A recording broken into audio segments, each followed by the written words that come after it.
ആസാദ് ജയൻ നമുക്കൊപ്പം ചേർന്നു. കാനഡയിൽ ഉള്ള രാഷ്ട്രീയ നിരീക്ഷകൻ കൂടി. ഗൾഫിൽ നിന്നുള്ള നിരീക്ഷകരുടെ, രാഷ്ട്രീയ പ്രവർത്തകരുടെ ഒക്കെ പ്രതികരണം വളരെ സ്പോണ്ടേനിയസ് ആയിട്ട് ഉള്ള ഒരു വിഷയമാണ്. പക്ഷേ അത് അമേരിക്കയിലാണെങ്കിൽ കാനഡയിലൊക്കെ ആണെങ്കിൽ ഇനി ഉണ്ടാകാൻ പോകുന്ന സർക്കാർ ആരായിരിക്കും, വിദേശ നയം അത് ഏത് തരത്തിലായിരിക്കും, അത് മൈഗ്രൻസിനെ ഏത് തരത്തിലായിരിക്കും സ്വാധീനിക്കുക, ഇതെല്ലാം ഉറ്റുനോക്കുന്ന സാഹചര്യമുണ്ട്. കാനഡയെ സംബന്ധിച്ചിടത്തോളം അങ്ങനെ ശക്തമായ ഒരു ഇന്ത്യൻ സമൂഹം, മലയാളി സമൂഹം ഒക്കെ ഉള്ള ഒരു സാഹചര്യത്തിൽ ഈ വരുന്ന മാറ്റം, കോൺഗ്രസ് ഇങ്ങനെ തിരിച്ചു വരുന്ന ഒരു മാറ്റം, ഇന്ത്യ മുന്നണി ശക്തമാകുന്ന ഒരു മാറ്റം, BJPക്ക് ശക്തി കുറയുന്ന ഒരു ഘട്ടം, സർക്കാർ രൂപീകരണമാണെങ്കിൽ ഏത് തരത്തിലാകുമെന്ന് അടുത്ത 24 മണിക്കൂർ കൊണ്ട് മാത്രം വ്യക്തമാകുന്ന ഒരു സാഹചര്യം, അത് എങ്ങനെയാണ് കാനഡയിലെ ഇന്ത്യൻ മലയാളി സമൂഹം വിലയിരുത്തുക?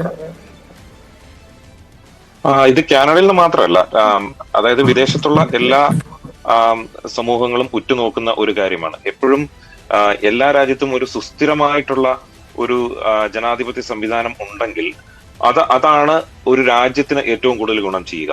കാരണം സുസ്ഥിരമല്ലാത്ത ഒരു ഗവൺമെന്റ് ആണ് ഒരു രാജ്യം ഭരിക്കുന്നതെങ്കിൽ മറ്റുള്ള രാജ്യങ്ങളോട് നമ്മൾ ഇടപെടുമ്പോൾ അതിനനുസരിച്ചുള്ള നമ്മുടെ ശക്തി കുറയും. അതായത് നമ്മളൊരു കാര്യം, സ്ട്രോങ് ആയിട്ടൊരു കാര്യം ഒരു ഗവൺമെന്റിന് പറയണമെങ്കിൽ സുസ്ഥിരമായിട്ടുള്ള ഒരു ഗവൺമെന്റ് അവിടെ ഉണ്ടാവണം. ഇതിനു മുമ്പുള്ള 2 ഗവൺമെന്റും അത്തരത്തിലുള്ള ഒരു ഗവൺമെന്റ് ആയിരുന്നു. കഴിഞ്ഞ ദിവസം നമ്മുടെ കാനഡയുടെ പ്രതിപക്ഷ നേതാവ് ഇതിനെക്കുറിച്ചൊരു ചോദ്യം ചോദിച്ചപ്പോൾ ഒരു പത്രസമ്മേളനത്തിൽ അദ്ദേഹം പറഞ്ഞത്, ഇന്ത്യയിൽ ഇപ്പൊ ഏത് ഗവൺമെന്റ് വരുന്നു എന്നുള്ളതല്ല, ഏത് ഗവൺമെന്റ് വന്നാലും, അതിപ്പോ മോദി സർക്കാർ ആയാലും അതുപോലെ തന്നെ ഇന്ത്യ മുന്നണി നേതൃത്വം നൽകുന്ന സർക്കാരായാലും, ഏത് സർക്കാർ വന്നു കഴിഞ്ഞാലും കാനഡയുടെ നയങ്ങള് ഇന്ത്യയോടുള്ള നയങ്ങളിൽ മാറ്റമൊന്നും ഉണ്ടാവില്ല എന്നുള്ള കാര്യമാണ് പറഞ്ഞത്. ഇതിൽ നിന്ന് മനസ്സിലാക്കുന്നത് എന്താണെന്ന് വെച്ച് കഴിഞ്ഞാൽ, ഗവൺമെന്റ് അത് മോദി എന്നുള്ളതല്ല, അല്ലെങ്കിൽ രാഹുൽ ഗാന്ധി എന്നുള്ളതല്ല, ഇന്ത്യ എന്ന രാജ്യത്തെയാണ് മറ്റുള്ള രാജ്യങ്ങൾ കാണുന്നത്.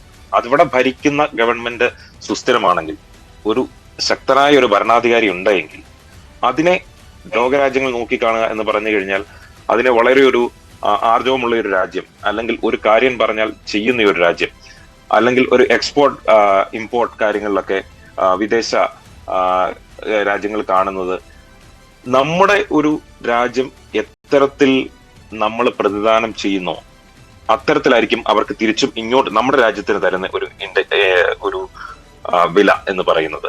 കാനഡയിൽ ധാരാളം മലയാളികളുണ്ട്, ഇന്ത്യക്കാരുണ്ട്, ഒരുപാട് പല പല സ്റ്റേറ്റിൽ നിന്നുള്ള ആളുകളുണ്ട്. അതുകൊണ്ട് തന്നെ ഇന്ത്യയും കാനഡയും തമ്മിലൊരു ബന്ധം വളരെ ഊഷ്മളമായിട്ട് മുന്നോട്ട് കൊണ്ടുപോകാനായിരുന്നു ഇതുവരെ ശ്രമിച്ചുകൊണ്ടിരുന്നത്. എന്നാൽ കഴിഞ്ഞ കുറച്ചു കാലങ്ങളായിട്ട് അങ്ങനെയല്ല കാനഡയിൽ സംഭവിക്കുന്നത്.